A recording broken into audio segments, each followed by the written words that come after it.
Pedro Pascal goes through the ringer in his Mandalorian costume. Our guy is basically blind in that thing. He's got no peripheral vision and only has one little fogged up slit in the helmet. The costume naturally weighs a ton, but luckily there are some super talented body doubles who give him a break from time to time.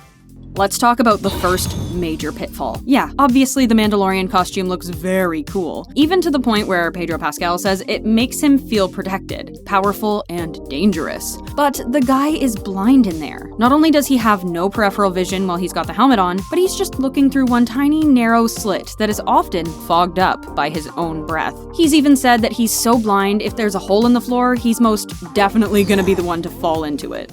I mean, this comes as no surprise. The thing looks like it weighs a ton. He describes it as putting on a head-to-toe glove with heavy weights on it. The costume designers have tried to manipulate and change the costume to make it more comfortable for him, but it hasn't been as successful as he'd hoped. He's described the work they've done on the costume as sort of surgical because there was so much attention to detail to get the correct portrayal of the character. Unfortunately though, a lot of those aspects came with a lot of weight to carry and unfortunate vision restrictions. One thing he does like about it is that it completely engulfs him in the character, really giving him the experience that he is the Mandalorian. He just, can't see or move around too well.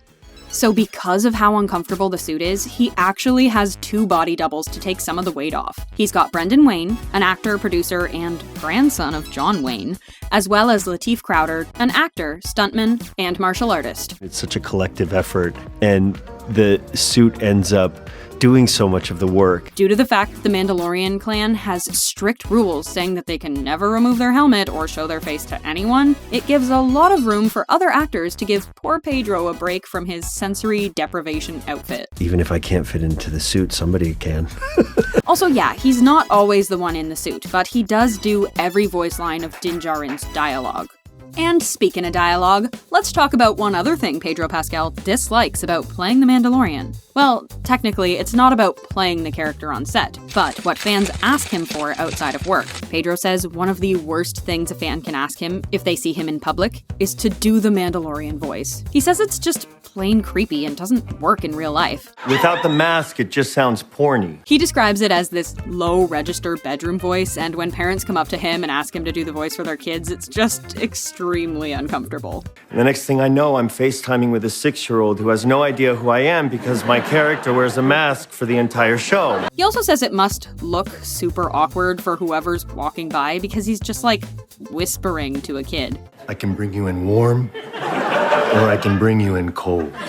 So Pedro is always joking around on set about how he's gonna need an MRI after the shoot's over. We were always worried that it could be a little bobbleheady. So obviously, we know the helmet very rarely comes off, and because of that, they need to put a mic pack inside the helmet so it can catch all of his dialogue. And yeah, the helmet doesn't come off when the cameras are rolling, but it comes off a lot in between takes. So literally, every time he takes the helmet on and off, the mic pack is rubbing against his skull in a pretty uncomfortable way, so he always leaves work with quite a bit of head pain. Ugh, poor guy.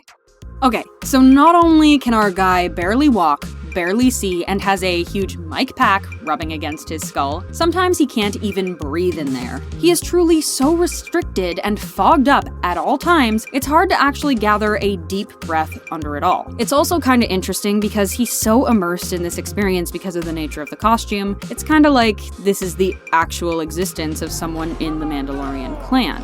It's fascinating to be under the kind of physical stress, which I think for so many actors, that's a part of it. But to go into such a complete version of that experience, it was challenging. Yeah, I'm definitely taking the Mandalorian off of my Halloween costume list.